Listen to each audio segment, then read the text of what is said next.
नमस्कार दोस्तों, मेरा नाम है पवन सावा और हमारे YouTube channel PLC tech world में आपका एक बार फिर से स्वागत है। तो जैसा कि आपको पता होना चाहिए कि ये जो हमारा यूट्यूब चैनल है पीएलसी टेक वर्ल्ड, इस पर हम इंडस्ट्रियल ऑटोमेशन फील्ड की जो भी नॉलेज होती है उसको आपके साथ शेयर करते हैं। तो इस वीडियो में हम समझेंगे कि जो इंडस्ट्रियल ऑटोमेशन फील्ड होता है उसमें डिवाइस की प्रोग्रामिंग करने के लिए जो लैपटॉप यूज किया जाता है उसकी कॉन्फ़िगरेशन क्या होनी चाहिए। तो जैसा कि आप जानते हैं कि जो हमारा इंडस्ट्रियल ऑटोमेशन फील्ड है उसमें बहुत सारी डिवाइसेस यूज की जाती हैं जो कि प्रोग्रामेबल होती हैं, जैसे कि PLC, HMI, SCADA, VFD, servo drives और इनके अलावा भी बहुत सारी डिवाइसेस हो सकती हैं जिनकी प्रोग्रामिंग हम लैपटॉप की हेल्प से करते हैं। तो मैं आपको बता दूं कि जो लैपटॉप होता है अकेले प्रोग्रामिंग नहीं करता है। सबसे पहले तो हमें जो डिवाइस का प्रोग्रामिंग सॉफ्टवेयर होता है उसको लैपटॉप के अंदर इंस्टॉल करना होता है और साथ में हमें चाहिए होती है प्रोग्रामिंग केबल। और इसके अलावा मैं आपको बता दूं, ये जो हमारा वीडियो है इसको बनाने का एक उद्देश्य है, क्योंकि हमारे बहुत सारे साथी ऐसे हैं या फिर इंजीनियर्स जिनका सवाल होता है कि मैं पीएलसी प्रोग्रामिंग करना चाहता हूं या फिर सीखना चाहता हूं, तो मुझे कौन सा लैपटॉप ख़रीदना चाहिए। तो इस तरह के बहुत सारे सवाल होते हैं। तो जितने भी सवाल मेरे पास आए हैं या फिर आपके दिमाग में हो सकते हैं उनको हम एक एक करके डिस्कस करेंगे और इस तरह से हम समझेंगे कि इंडस्ट्रियल ऑटोमेशन फील्ड में प्रोग्रामिंग के लिए हमें किस तरह का लैपटॉप सिलेक्ट करना चाहिए। तो आइए वीडियो को स्टार्ट करते हैं। तो सबसे पहला सवाल जो कि इंजीनियर्स द्वारा पूछा जाता है वो ये है कि सर हमें लैपटॉप लेना है पीएलसी प्रोग्रामिंग या फिर दूसरी डिवाइसेस की प्रोग्रामिंग के लिए, तो हमें कौन सी कंपनी का लेना चाहिए। तो मैं आपको क्लियरली बता दूं कि जो प्रोग्रामिंग के लिए लैपटॉप्स होते हैं कंपनी का उससे कोई मतलब नहीं है। फिर भी जो कुछ अच्छी कंपनी हैं अगर आप लेना चाहें तो उनका ले सकते हैं। तो आप ले सकते हैं कुछ कंपनी का, उनके नाम हैं HP, लेनोवो, डेल और MSI। लेकिन आपको केवल कंपनी नहीं देखनी है, जो आप लैपटॉप लेने वाले हैं उसके फीचर्स देखने हैं, जो कि हम आगे वीडियो में डिस्कस करेंगे। तो इसके बाद सवाल आता है कि जो लैपटॉप है उसके CPU की सीरीज़ क्या होनी चाहिए। तो अब आप कहेंगे कि जो लैपटॉप के CPU की सीरीज़ होती है वो क्या होती है। तो मैं आपको बता दूं, ये जो लैपटॉप्स होते हैं और इनके जो CPU होते हैं इनको बनाया जाता है बेस्ड ऑन टास्क, मतलब इनको हम कहाँ पर यूज करने वाले हैं, किस फील्ड में यूज करने वाले हैं या फिर इनका एप्लीकेशन क्या है। तो अगर हमारा बेसिक एप्लीकेशन है कोई एक्सेल, पावर पॉइंट प्रेजेंटेशन या फिर वीडियो देख लिया या वीडियो कॉल कर ली, तो उसके लिए जो लैपटॉप्स आते हैं वो होते हैं यू सीरीज़ के। तो ये जो लैपटॉप होते हैं यू सीरीज़ के, इनका जो पावर बैकअप होता है काफ़ी अच्छा होता है। तो इनको आप नॉर्मली यूज कर सकते हो ऑफिस पर्पज़ के लिए। यू सीरीज़ के बाद जो अगली सीरीज़ है वो है पी सीरीज़। तो पी सीरीज़ के जो लैपटॉप होते हैं तो उनका यूज होता है, अगर आप स्टूडेंट हो तो आप एडिटिंग कर सकते हो उनसे, कोई बेसिक कोडिंग कर सकते हो या फिर जो भी आपके नॉर्मल टास्क है उनको कर सकते हो। ये सीरीज़ जो होती है यू सीरीज़ से ऊपर होती है। पी सीरीज़ के बाद आती है एच सीरीज़। तो ये जो एच सीरीज़ है इसको भी 3 पार्ट में डिवाइड कर दिया है, HS, H और HX। तो एच सीरीज़ के जो बिगिनर लेवल के लैपटॉप होते हैं वो होते हैं HS, उसके बाद आती है H और उसके बाद आती है HX जो कि एकदम हैवी सॉफ्टवेयर्स के लिए होती है। तो अगर आप प्रोग्रामिंग करना चाहते हो, कोडिंग करना चाहते हो, एडिटिंग करना चाहते हो, कुछ ग्राफिक्स का काम करना चाहते हो और आपके पास अच्छा बजट है तो आप एच सीरीज़ के लैपटॉप ले सकते हो, क्योंकि ये जो लैपटॉप होते हैं इनका रेस्पॉन्स बहुत अच्छा होता है। तो इस तरह से आपने समझा कि जो लैपटॉप के CPU होते हैं उनकी 3 सीरीज होती हैं बेसिकली, U, P और H। तो अगर आप बहुत ज़्यादा प्रोग्रामिंग करते हो और आपका जो लैपटॉप है उसमें आप बहुत ज़्यादा प्रोग्रामिंग सॉफ्टवेयर्स को इंस्टॉल करना चाहते हो तो आप H सीरीज़ का लैपटॉप ले सकते हो। तो ये जो H सीरीज़ के लैपटॉप्स होते हैं इनकी कॉस्ट थोड़ी सी ज़्यादा होती है, लेकिन अगर आप बहुत अच्छा प्रोग्रामिंग एक्सपीरियंस लेना चाहते हो तो H सीरीज़ का लैपटॉप ही आपको लेना चाहिए। तो इसके बाद सवाल आता है कि इंडस्ट्रियल ऑटोमेशन फील्ड में जो प्रोग्रामिंग लैपटॉप होता है उसकी रैम कितनी होनी चाहिए। तो जो लैपटॉप होता है उसकी रैम डिसाइड की जा सकती है बेस्ड ऑन सॉफ्टवेयर।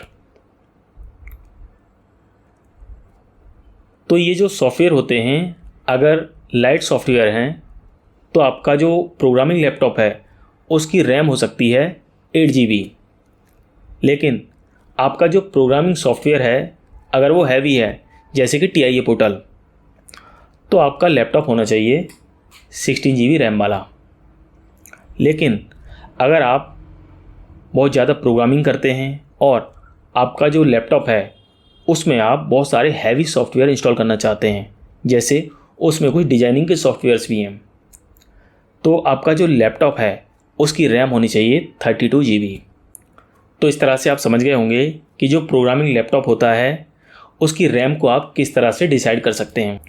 इसके बाद सवाल आता है कि जो प्रोग्रामिंग के लिए लैपटॉप होगा उसका स्टोरेज किस टाइप का होना चाहिए और कितना होना चाहिए।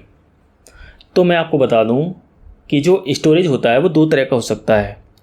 एक हो सकता है पुरानी वाली हार्ड डिस्क टाइप जो कि बहुत ज़्यादा स्लो होता है, आजकल के लैपटॉप्स में आता भी नहीं है, और नया होता है SSD टाइप जो कि फास्ट होता है। तो अगर आपके लैपटॉप में SSD होगी तो आपकी फाइल्स बहुत ज़्यादा फास्ट खुलेंगी, लैपटॉप का रेस्पॉन्स फास्ट होगा, तो आपको लेना चाहिए SSD वाला लैपटॉप।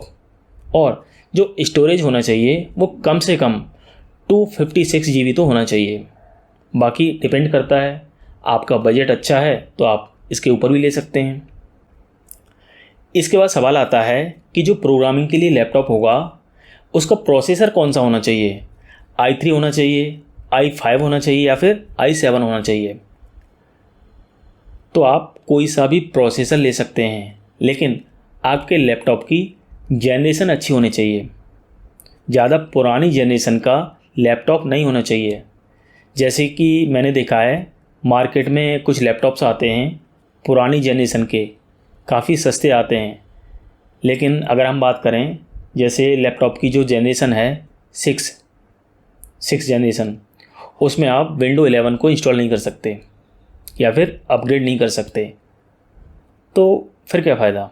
मान लीजिए आपके कुछ सॉफ्टवेयर्स ऐसे हैं जो कि विंडो 11 पर चलते हैं तो वहाँ पर प्रॉब्लम हो जाएगी। तो इसलिए आपको ध्यान रखना है कि जो आपका लैपटॉप है उसकी जनरेशन ज़्यादा पुरानी नहीं होनी चाहिए। कोशिश करिए कि आपका जो लैपटॉप है उसकी जनरेशन 10 से ऊपर हो। और जैसा कि मैंने आपको बताया प्रोसेसर आप कोई सा भी ले सकते हैं, i3, i5, i7, कोई दिक्कत नहीं होने वाली है। इसके बाद सवाल आता है कि जो प्रोग्रामिंग के लिए लैपटॉप होगा उसमें कौन सा ऑपरेटिंग सिस्टम होना चाहिए। तो प्रोग्रामिंग के लिए जो लैपटॉप होगा उसमें होना चाहिए विंडो बेस्ड ऑपरेटिंग सिस्टम, क्योंकि इंडस्ट्रियल ऑटोमेशन फील्ड में जो भी डिवाइसेस होती हैं और उन डिवाइसेस के प्रोग्रामिंग के जो सॉफ्टवेयर्स आते हैं वो होते हैं विंडो बेस्ड। इसीलिए आपको जो लैपटॉप लेना चाहिए वो होना चाहिए विंडो बेस्ड। ऐसा नहीं कि आप मार्केट गए लैपटॉप ले रहे हैं, आप लेके आ गए लिनक्स, डॉस बेस्ड या फिर एप्पल का मैकबुक, तो वहाँ तो प्रॉब्लम हो जाएगी। तो आपको याद रखनी है ये बात। तो आइए अब समझते हैं कि जो प्रोग्रामिंग के लिए लैपटॉप होता है उसकी बैटरी कैसी होनी चाहिए और लैपटॉप का स्क्रीन साइज़ क्या होना चाहिए। तो अगर हम बैटरी की बात करें तो लैपटॉप की बैटरी इतनी अच्छी होनी चाहिए कि कम से कम उससे हमें 6-7 घंटे का बैकअप मिल जाए। क्योंकि मान लीजिए कि आप किसी साइट पर जाते हैं प्रोग्रामिंग के लिए और वहाँ पर चार्जिंग के लिए आपको कुछ मिलता ही नहीं है, तो कम से कम अगर आपका जो लैपटॉप है वो पहले से चार्ज है तो आप प्रोग्रामिंग तो कर सकते हो उस दिन की। तो इसीलिए जो लैपटॉप है उसका पावर बैकअप अच्छा होना चाहिए। तो आइए समझते हैं कि जो लैपटॉप है उसका स्क्रीन साइज कितना होना चाहिए। तो जो प्रोग्रामिंग लैपटॉप होता है उसका स्क्रीन साइज आप पर निर्भर करता है कि आपको कितना बड़ा लैपटॉप चाहिए। क्योंकि जैसे जैसे जो स्क्रीन साइज होता है या फिर डिस्प्ले साइज होता है वो बढ़ता जाता है, वैसे वैसे लैपटॉप का साइज भी बढ़ेगा। तो डिपेंड करता है कि आप कितना बड़ा लैपटॉप आसानी से कैरी कर सकते हैं। लेकिन ये जो प्रोग्रामिंग के लिए लैपटॉप है, अगर उसकी हेल्प से आप कुछ ग्राफिक्स को डिज़ाइन करना चाहते हो या फिर आपका कोई स्कैडा का प्रोजेक्ट है, तो मैं रिकमेंड करूँगा कि आपको बड़ी स्क्रीन साइज वाला लैपटॉप लेना चाहिए, जिससे आप स्कैडा डिज़ाइन करते समय हर एक एलिमेंट को अच्छे से देख सकें। तो आइए अब समझते हैं कि जो प्रोग्रामिंग के लिए लैपटॉप होगा उसमें ग्राफिक्स कार्ड की कैपेसिटी कितनी होनी चाहिए। तो मैं आपको बता दूं कि जो हमारे प्रोजेक्ट होते हैं पीएलसी के, एचएमआई के या फिर स्कैडा के, उनको हम लैपटॉप का जो इनबिल्ट ग्राफिक्स कार्ड होता है उसकी हेल्प से आसानी से कर सकते हैं। तो इसीलिए आपको कोई स्पेशल ग्राफिक्स कार्ड वाले लैपटॉप को लेने की ज़रूरत नहीं है। जो आपका इनबिल्ट ग्राफिक्स कार्ड है वही सफिशिएंट है। तो आइए अब समझते हैं कि जो प्रोग्रामिंग के लिए लैपटॉप होता है उसमें कौन कौन से कम्युनिकेशन पोर्ट होने चाहिए। तो मैं आपको बता दूं कि जो प्रोग्रामिंग के लिए लैपटॉप होता है उसमें कम से कम 2 नॉर्मल यूएसबी पोर्ट होने चाहिए। 2 इसलिए कि मान लीजिए आप एक साथ 2 डिवाइस को प्रोग्राम करना चाहते हैं या फिर लैपटॉप के साथ कनेक्ट करना चाहते हैं। ये 2 डिवाइस हो सकती है नॉर्मली, कोई एचएमआई हो सकती है और दूसरी कोई पीएलसी हो सकती है। तो आप दोनों को एक साथ कनेक्ट कर सकते हैं। इसके अलावा जो लैपटॉप है उसमें कम से कम एक ईथरनेट पोर्ट होनी चाहिए, क्योंकि बहुत सी पीएलसी या फिर एचएमआई ऐसी होती हैं जो कि ईथरनेट केबल की हेल्प से कम्युनिकेट होती हैं। ये पोर्ट मैं आपको इसलिए बता रहा हूँ क्योंकि आजकल जो नए लैपटॉप्स आ रहे हैं उनमें ईथरनेट पोर्ट नहीं आ रहा है। तो आपको उन लैपटॉप में एक कनेक्टर होता है या फिर कन्वर्टर, उसको यूज करना होता है। वो होता है ईथरनेट से यूएसबी कन्वर्टर। तो आप उसको भी यूज कर सकते हैं अगर आपके लैपटॉप में ईथरनेट पोर्ट नहीं है। लेकिन अगर आपके पास ऑप्शन है, जिस लैपटॉप को आप ख़रीद रहे हैं अगर उसमें ईथरनेट पोर्ट है तो आपको वही लेना चाहिए। तो फ्रेंड्स, हम आशा करते हैं इस वीडियो को देखने के बाद इंडस्ट्रियल ऑटोमेशन फील्ड में प्रोग्रामिंग के लिए आप एक अच्छे लैपटॉप को सिलेक्ट कर सकते हैं। तो फ्रेंड्स, अगर आपको वीडियो अच्छी लगी हो तो लाइक करना ना भूलें। इसके अलावा अगर आप चैनल पर नए हैं तो हमारे चैनल को सब्सक्राइब कर सकते हैं। इसके अलावा अब भी अगर आपका कोई डाउट है तो आप कमेंट में लिख सकते हैं। वीडियो देखने के लिए आपका बहुत बहुत धन्यवाद।